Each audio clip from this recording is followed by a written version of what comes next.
মানবাধিকার সংগঠন stand for বাংলাদেশের উদ্যোগে ডামি সরকারের দুর্নীতি ও মানবাধিকার লঙ্ঘনের বিচার দাবিতে গত সোমবার ৩ জুন ২০২৪ পূর্ব লন্ডনের একটি হলরুমে প্রতিবাদ সভার আয়োজন করা হয়।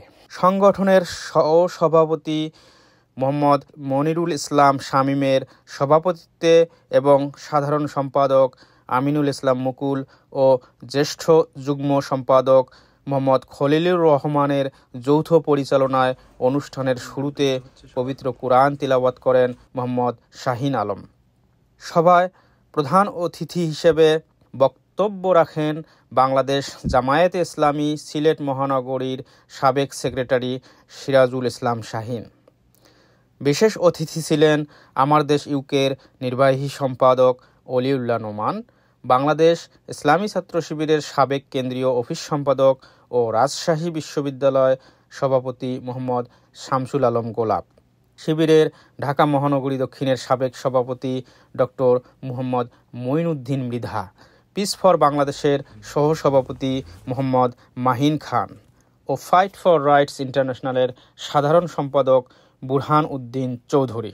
অনুষ্ঠানে আরও উপস্থিত ছিলেন ও বক্তব্য রাখেন সাবেক ছাত্রনেতা Habibur Rahman, Abdul Hamid Tajul, Samir Ahmed, Khaled Ahmed, Mohammad Tajul Islam, Mohammad Abdul Hakim, Mohammad Oli Hussain, fight for rights ইন্টারন্যাশনালের সহসভাপতি Abul Mansur, justice for victims ইউকের সহকারী সেক্রেটারি ফাহিম আহমদ, মানবাধিকার কর্মী সাহাব ফারহান চৌধুরী, ইকবাল হোসেন, মোহাম্মদ আশিকুর রহমান, এম ইয়াজদিন, আবদুল্লাহ আল মামুন, মোসাম্মদ নাজমুন্নেসা দিনা, মালিহা রুশি, নাজনীন আক্তার রিমি, রিফনা আক্তার, নাইমুর রহমান, শিব্বির আহমেদ, মোহাম্মদ জাহিদুল ইসলাম, মোহাম্মদ ফারুক, সুরমান আলী, তানভীর আহমদ, মাহি বিলাল চৌধুরী, ফরিদ উদ্দিন, আশরাফুল আলম শামীম, মুহিবুর রহমান, শাহ আহমদ জাকির,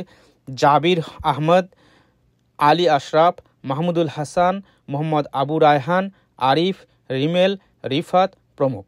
সভায় বক্তারা বলেন, একটি ফ্যাসিবাদী সরকার বাংলাদেশে ঘাড়ে চেপে বসেছে। এই সরকার বাংলাদেশের মানবাধিকারকে আজ ধুলায় লুটিয়ে দিয়েছে। বাংলাদেশের সমস্ত প্রতিষ্ঠানগুলোকে তারা ধ্বংস করে বাংলাদেশকে আজ বিশ্বের মানচিত্রে একটি দুর্নীতিগ্রস্ত দেশে পরিণত করেছে। কিছুদিন আগে আমরা দেখতে পেয়েছি বাংলাদেশ ব্যাংকের ভল থেকে ডলার চুরি হওয়ার সংবাদ এসেছে এবং সেইখানে কোনো সাংবাদিকদের প্রবেশ করতে দেওয়া হয়নি। স্ট্যান্ড ফর বাংলাদেশ, আমরা বাংলাদেশের সাথে থাকব, বাংলাদেশের পাশে থাকব। যারা নির্যাতিত নিপীড়িত মানুষ আছেন, আমি কিংবা আপনি, আমাদের সাথে আপনারা থাকবেন। এই সংগঠন তথা এই মানবাধিকার প্রতিষ্ঠার যে আন্দোলন, এই আন্দোলন আমরা শুধু লন্ডন নয়, এই পৃথিবীর প্রতিটা আনাচে কানাচে আমরা পৌঁছে দিতে চাই। ওনাদের দুর্নীতির পরিমাণ এমন হয়েছে যে বেনজির যদি পারতো আরো 2টা বছর ক্ষমতায় থাকতো, পুরো গোপালগঞ্জ জেলাটাই ওর নামে করে ফেলতো। আমাদের আন্দোলন আগামীতে চলবে, চলতেছে এবং আগামীতে চলবে ইনশাল্লাহ। আমাদের এই আন্দোলনের মাধ্যমে এই ফ্যাসিস্ট শেখ হাসিনা সরকার একদিন পতন হবে। এই পতনের মাধ্যমে বাংলাদেশের স্বাধীনতা ফিরে আসবে, বাংলাদেশের জনগণের গণতান্ত্রিক অধিকার ফিরে আসবে এবং দেশের মানুষ শান্তিতে বসবাস করতে পারবে, মানুষের মানবাধিকার ফিরে আসবে। বাংলাদেশ জামাতে ইসলাম, বাংলাদেশ জাতীয়বাদী দল, বিভিন্ন অঙ্গ সংগঠনের নেতাকর্মীরা আজ দেশে দেশে আশ্রয় খুঁজতেছে জীবনের নিরাপত্তার জন্য। দুর্নীতির মহা উৎসব চলছে। আমরা বেনজির কোথায় আছে? তার চাকরি জীবনে 1,74,00,000 টাকা ইনকাম হওয়ার কথা, তার কয়েকশো কোটি টাকার সম্পদ, এখন তাকে খুঁজে পাওয়া যাচ্ছে না। বাংলাদেশ সরকার বলে আমরা জানি না, সরকারের নিজস্ব বিমানে তাকে পাঠিয়ে দেওয়া হয়েছে সরকারের এই দুর্নীতির যেন খতিয়ান মানুষের সামনে না আসে। আমরা চাই এই দুর্নীতিবাজ সরকারের পদত্যাগ। সবাইকে ঐক্যবদ্ধ হয়ে এই ইংল্যান্ডের মাটি থেকে বাংলাদেশ সরকারের পতনের ডাক দিতে হবে ইনশাআল্লাহ। We have to protect our country from the mafia government. You know, the mafia government is nowadays as known as the Awami League. So we have to protect our nation because we know all of the things that she is destroying our democracy in our country. Awami League is mafia party nowadays, and Sheikh Hasina, she is the boss for the mafia. She is demolished all of the political things in our country, and all of the the religious things in our country, and the education systems in our country. If we just save our country, so we have to stand for the Bangladesh. So nowadays, this is the world for the technology. We still live in UK, but we have to protect our country from the UK. Bangladesh খাদির কিনারে অবস্থান করছে। বাংলাদেশের fascist স্বৈরাচারী শেখ হাসিনা প্রায় 17 বছর যাবত জগদ্দল পাথরের মতো চেপে বসে আছে। স্বৈরাচার মুক্ত শেখ হাসিনা মুক্ত বাংলাদেশ দেখতে চাই। এজন্য আমরা আজকে স্ট্যান্ড ফর বাংলাদেশের পক্ষ থেকে এখানে সমবেত হয়েছি। এখানে ফ্যাসিবাদের বিরুদ্ধে আমরা সমবেত হয়েছি। তাই করতে হলে প্রথমে একত্রিত হতে হবে। সেজন্য আমাদের বাইরে আজকের এই আয়োজনটা করেছেন। আল্লাহ তাআলা তাদের এই আয়োজনটাকে কবুল করুন। শেখ হাসিনা বাংলাদেশের 20 কোটি মানুষের গাড়ের উপর জগদ্দলের মতো বসে আছে।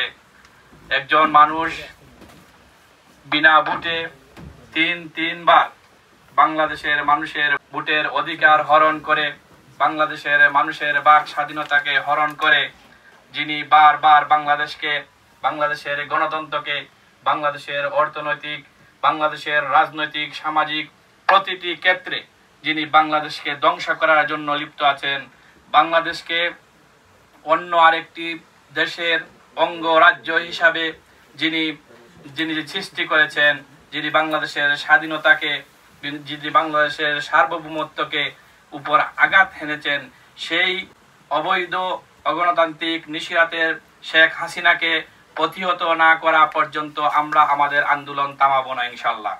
11,000 মানুষ নেওয়ার জন্য যদি একটি দেশের সরকার বিভিন্ন কৌশল অবলম্বন করে থাকে, তাহলে বুঝতে হবে আমরা কিন্তু এই 11,000 মানুষ কিন্তু বাংলাদেশ রক্ষা করার বড় একটা হাতিয়ার হিসাবে আমরা কাজ করছি। সেজন্যই গভর্নমেন্টের এত বড় আতঙ্ক যে এদেরকে যদি দামানো না যায় তাহলে আমার অবস্থান নড়বড়ে করে ফেলবে। বাংলাদেশ রক্ষা করতে 18 কোটি মানুষের মুক্তির জন্য আমাদের এই সংগ্রাম অব্যাহত থাকবে। কিছুদিন আগে বাংলাদেশের একজন এমপি পার্শ্ববর্তী একটি দেশে খুন হয়েছে। এটা বাংলাদেশি একজন নাগরিক হিসেবে এবং আমি মনে করি সবার জন্য একটা লজ্জিত ঘটনা।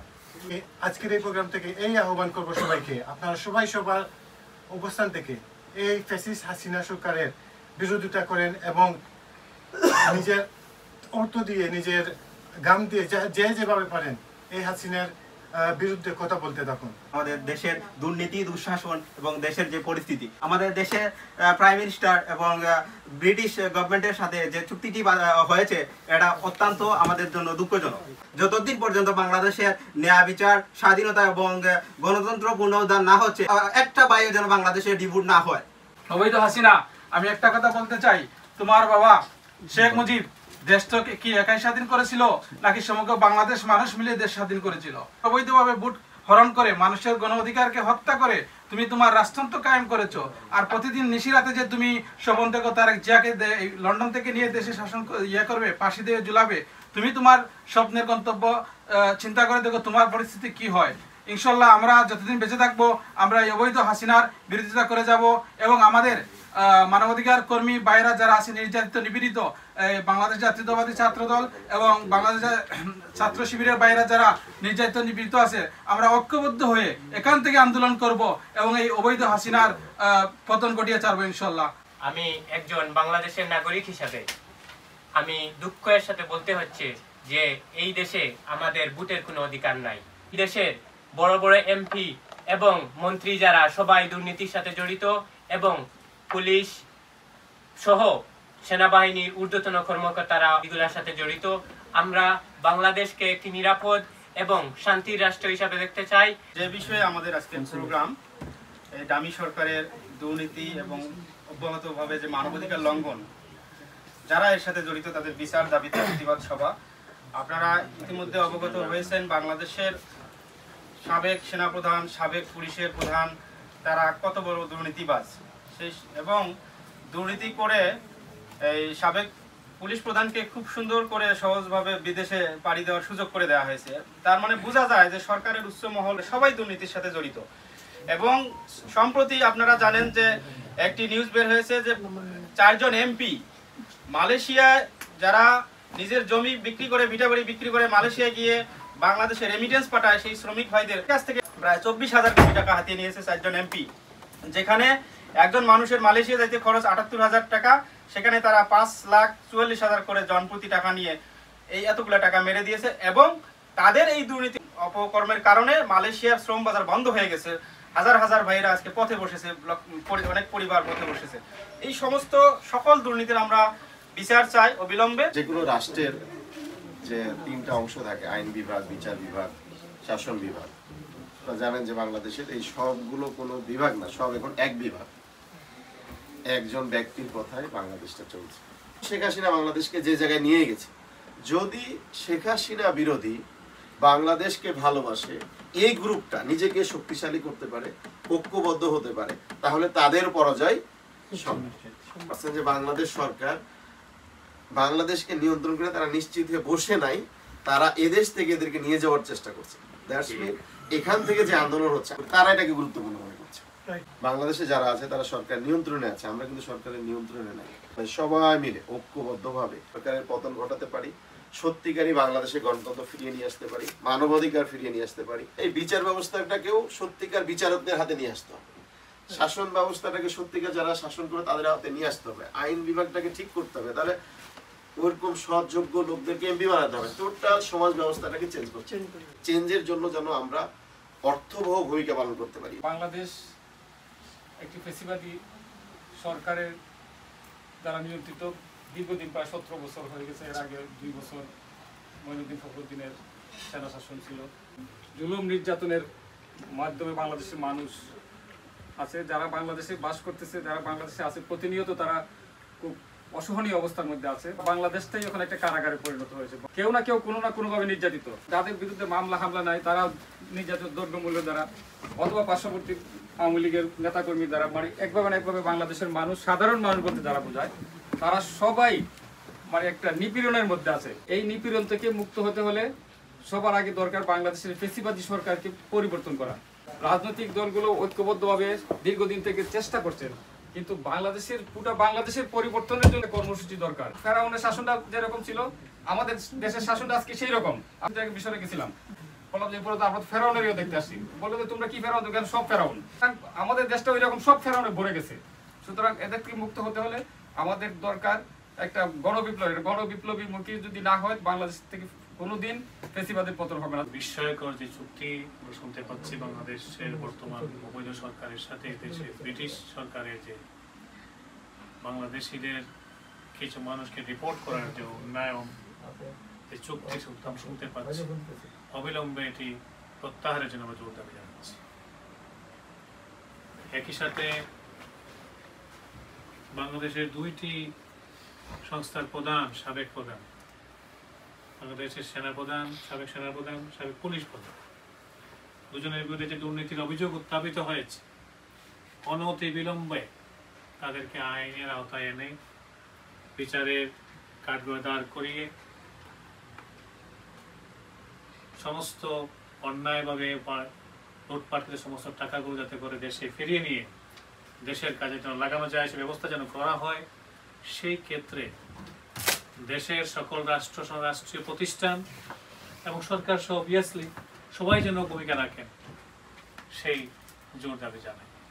প্রিয় ভাইয়েরা, শুনতে খুব অবাক লাগে যে একটা দেশের সেনাপ্রধান, একটা দেশের পুলিশ প্রধান, এত বড় অভিযোগ কিভাবে হয়? রাষ্ট্রীয়ভাবে দুর্নীতি এবং লুটপাটের যে প্রক্রিয়াটি অবিরাম বেড়ে চলছে, এটির মূল কারণটা কি? জনগণের গণতান্ত্রিক অধিকার প্রতিষ্ঠিত নেই। জনগণ স্বাধীনভাবে তার সরকার সে নির্বাচিত করতে পারে না। আরেকটা জিনিস লক্ষ্য করবে যে যোগ্য এবং সৎ মানুষ, সৎ নেতৃত্ব কোন একটা পর্যায়ে প্রতিষ্ঠিত হয়ে থাকতে পারে না। দীর্ঘদিন থেকে জনগণ কিন্তু তাদের ইচ্ছা মতো সরকার নির্বাচিত করতে পারে না। এবং যারা সরকার প্রধান হিসেবে বা যারা দেশ পরিচালনার দায়িত্বে থাকেন, জোর করে হোক যেভাবেই হোক, তাদের যোগ্যতা এবং সততার কোনো কোনো বালাই না তাদের মধ্যে। না আছে দেশপ্রেম, না আছে সততা। এই মাফিয়া শ্রেণী কেউ পলিটিক্সে, পলিটিক্যাল পার্টির ভিতরে আছে, ব্যুরোক্রেসির ভিতরে আছে, সশস্ত্র বাহিনীর ভিতরে আছে, প্রত্যেকটা শ্রেণীতে সমাজে তারা রয়েছে। এরা কারা? এরা প্রচন্ড লোভী, স্বার্থপর, প্রথম ভোগবাদী। এরা শুধু নিজেদের কিভাবে একটু উপার্জন বাড়ানো যায়, ব্যাংক ব্যালেন্স বাড়ানো যায়, ওই চিন্তা করতে করতে এখন আর ব্যাংক ব্যালেন্সে আর সন্তুষ্ট নয়, কিভাবে এসে বাইরে গিয়ে কানাডায় কিভাবে বেগম পাড়া করা যায়, কিভাবে আরো এখানে শুনছি আমাদের এক মিনিস্টার সাহেবের নাকি 500-র উপরে নাকি অনেক বড় পাওয়া গেছে এখানে। ডাক্তার যেমন চৌধুরী বাবু সাহেবের ছেলের নাকি অনেক অনেক বাড়াবাড়ি লন্ডন নাকি পাওয়া গেছে। আগে ব্যাংক ব্যালেন্স বাড়াইলে হতো, এখন ব্যাংক ব্যালেন্স বাড়াই হচ্ছে না, এখন বাইরে বাইরে প্রচুর সম্পদ কিনতে হয়, ও পার্ক বানাইতে হয়। আগে আমরা শুনতাম 1 কোটি টাকার দুর্নীতি, এখন 1 কোটি নাই, 1000 কোটি। এখন 1000 কোটি থেকে গিয়ে কি দেখাচ্ছে বাংলাদেশে? বাংলাদেশ ব্যাংকের বোল্ড চুরি হয়ে যায়। কত হাজার ডলার, কোটি ডলার হয়েছে দেখছেন তো, খোঁজ নেই। পৃথিবীতে এই ধরনের ঘটনা আছে কিনা আমি খুঁজে পাই নাই। মূল রাষ্ট্রীয় ব্যাংক যেটা, সেই ব্যাংকের বোর্ড থেকে 1000 কোটি ডলার আউট হয়ে যায়, এটা কল্পনা করা যায় না, মানে হাজার হাজার ডলার। এই মাফিয়ার একটা চক্র হচ্ছে বর্তমান সরকার, সরকারের সহযোগী সংস্থা। এই মাফিয়ার বিরুদ্ধে লড়াই করা লাগবে। বাংলাদেশ আজ যেই দিকে ধাবিত হচ্ছে, মনে হচ্ছে যে খুবই খুবই জঘন্য একটা হাইওয়ে দিয়ে চলে যাচ্ছে। একদিকে ইন্ডিয়ার মতো একটা বৃহৎ আগ্রাসী শক্তি আমাদেরকে দখল করার মতো অবস্থার মুখোমুখি, অন্যদিকে পশ্চিমা রাষ্ট্রগুলো পার্বত্য চট্টগ্রামকে নিয়ে বিশাল একটা নীল নকশা বাস্তবায়ন করতে যাচ্ছে। এই সরকারকে 2005 সালে ক্ষমতায় আনার জন্য পরিকল্পনা করেছে, 7 সালে এসে তারা এটা বাস্তবায়ন করেছে। ওই ধারাবাহিকতায় আজও তারা চলমান। আমরা হাসিনা বা তার ফ্যাসিস্ট সরকারকে আজকে যে ক্ষমতা দেখছি, এটা কিন্তু হুট করে আসেনি। বাংলাদেশের ভিতর থেকে তো আমাদের নেতৃবৃন্দ কথা বলতে গিয়ে একেবারে কুণ্ঠাসা অবস্থায় পৌঁছে গিয়েছে। অনেকগুলো নেতৃবৃন্দ মার্ডারের শিকার হয়েছেন, জুলুমের শিকার হয়েছেন, গুমের শিকার হয়েছেন। যারা কথা বলছে, আমি মনে করি এই সময়কার আল্লাহ রাসূলের সাহাবারা যেরকম শক্তিশালী ইমানি শক্তি নিয়ে কাজ করেছে, এখন যারা বাংলাদেশে অবস্থান করে কথা বলছে, ঠিক ওই সময়কার পরিস্থিতি তারা মোকাবেলা করছে। আর আমরা যারা বিদেশে বিভিন্ন অঞ্চলে কথা বলছি, বিশেষ করে লন্ডনে সবচেয়ে বেশি কথা হচ্ছে মনে হয় বহির্বিশ্বে, আজকের যে সময়টা আপনারা দিচ্ছেন এবং আপনার পরিবারের লোকেরা সেখানে কষ্ট পাচ্ছে, এটা তখনই আমরা আশা করতে পারি একটা ভালো রেজাল্ট আনবে, যখন এই ফ্যাসিস্ট সরকারের পরিবর্তন হবে, একটা গণতান্ত্রিক সরকার আসবে, একটা ইসলামী জাতীয়তাবাদী শক্তি ওখানে ক্ষমতায় আসবে। ইনশাআল্লাহ